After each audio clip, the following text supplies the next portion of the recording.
जब हम खाना खाते हैं तो वो सबसे ज़रूरी बात जो हमको समझ लेनी चाहिए, भोजन ही वो चीज़ है जो एक लेवल पर हमारे शरीर को बनाता है, दूसरे लेवल पर ये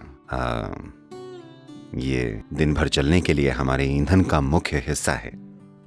जब मैं कहता हूँ ईंधन का मुख्य हिस्सा, मतलब और पहलू भी हैं, यानी पानी, हवा, सूरज की रोशनी। तो भोजन करने का पूरा पहलू ही संतुलित करना है, यानी आपके जीवन में ज़्यादा क्या है। अगर आप एक ख़ास तरह का खाना खाते हैं तो आपकी 70% ऊर्जा उस भोजन से आती है जो आप खाते हैं, जिसका मतलब है पक्का आप दिन में 6 से 8 घंटा सोएंगी। Right, okay. इसका मतलब है शरीर की मरम्मत का समय आपके जीवन का 1/3 है। आपके जीवन का 1/3 हिस्सा यूं ही चला गया बिना आपको पता चले कि हुआ क्या। तो अगर आप अपने खाने का पैटर्न बदल दें, और इसके और भी पहलू हैं, इसमें योग का पहलू भी है, लेकिन अगर आप बदलाव करें, अगर आप इस तरह खाएं, तो आप देखेंगी कि जितना खाना आपको चाहिए होता है वो काफ़ी कम हो जाएगा। आपको अपने आप को केवल इतने पर ही रोक के नहीं रखना पड़ेगा, लेकिन इसके बाद भी अगर आपने कुछ खाया तो भोजन की मात्रा कम हो जाएगी और सूरज की रोशनी, हवा, पानी से ऊर्जा प्राप्त करने की आपकी योग्यता बढ़ जाएगी। अभी जैसा मैंने कहा, ज़्यादातर लोगों के लिए उनकी ऊर्जा का 70% भोजन से आता है। अगर आप इसे पलट दें, यानी कि 30 से 40% खाने से आए और बाकी उन 3 स्रोतों से, तो आप देखेंगी कि आपका दिन आराम से 20 घंटे तक चलता रहेगा, बड़े आराम से। हर रोज। एब्सोल्युटली। लेकिन बस इतना ही, या फिर आपके सुबह के नाश्ते में और भी कुछ होता है?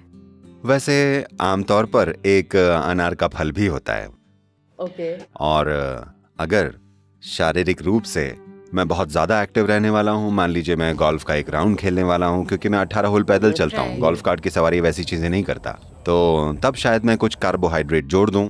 ये एक इडली या एक रोटी या वैसा कुछ हो सकता है। Okay. मतलब या तो गेहूं, चावल या बाजरा, इनमें से कोई एक चीज़ हम जोड़ देते हैं ताकि शारीरिक गतिविधि के लिए हमें ज़रूरी कार्बोहाइड्रेट मिल जाए।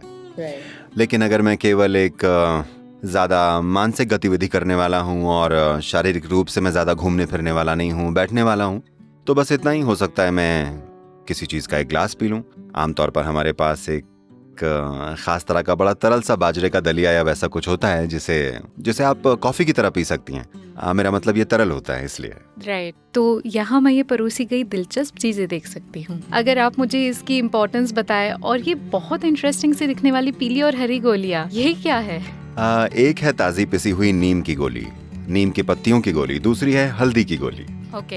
हल्दी हम यहीं आसपास बड़ी उपजाऊ ज़मीन में उगाते हैं, जो पूरी तरह से जैविक या ऑर्गेनिक है, और नीम जाहिर है पेड़ों से आती है। ये दोनों चीज़ें आपके जीवन में चमत्कार कर सकती हैं। सुबह पहले आप इन 2 चीज़ों को निगल जाइए।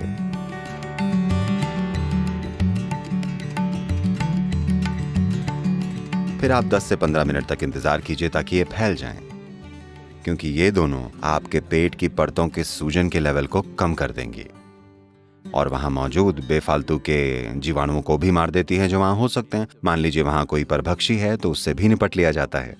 और साथ ही ये आप में एक निखार लेकर आता है। ये है अंकुरित मेथी, जो कि शरीर में कोशिकीय स्तर पर सफाई के लिए बहुत महत्वपूर्ण होती है।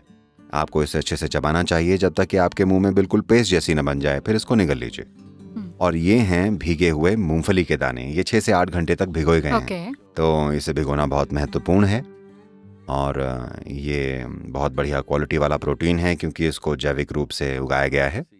देखिए, ये क्या कहते हैं उसे, वो हाइब्रिड या संशोधित चीज़ों के इतने बड़े बड़े दाने होते हैं, वो खाने वाली चीज़ें नहीं होती। ये असली हैं, ये बिल्कुल वैसे हैं जैसे इनको होना चाहिए। तो ये आपकी प्रोटीन की ज़रूरत को भी पूरा कर देंगे, और इसमें और दूसरे बहुत सारे एंजाइम्स भी होते हैं जो बहुत बहुत महत्वपूर्ण होते हैं। एक समय था जब मैं महीनों तक मूंगफली के दानों और एक केले पर जीवित रहा हूँ। पूरे दिन भर? पूरे दिन। इसमें वो सारा पोषण होता है जो आपको चाहिए। और ये ऑफ कोर्स बादाम हैं। ये मेरी अंतर्राष्ट्रीय यात्रा के लिए हैं, क्योंकि ये यहाँ आसपास नहीं उगते। बादाम आसपास नहीं होते, लोग उगा रहे हैं लेकिन ज़्यादा लोकप्रिय नहीं है। और अब ये हैं अखरोट या वॉलनट्स। नट्स के फ़ायदे तो आप जानती हैं। यस। ये हैं अंकुरित मूंग दाल, जो कि प्रोटीन से भरपूर हैं, और इसका हरा हिस्सा बड़ा महत्वपूर्ण है और ये बहुत ज़रूरी है कि बादाम को भिगोया जाए और इसको छील लिया जाए। ऐसा कोई खाना है जो हमें नहीं खाना चाहिए? आलू पराठा, छोला bhatura. Thank you. Thank you very much. Thank you.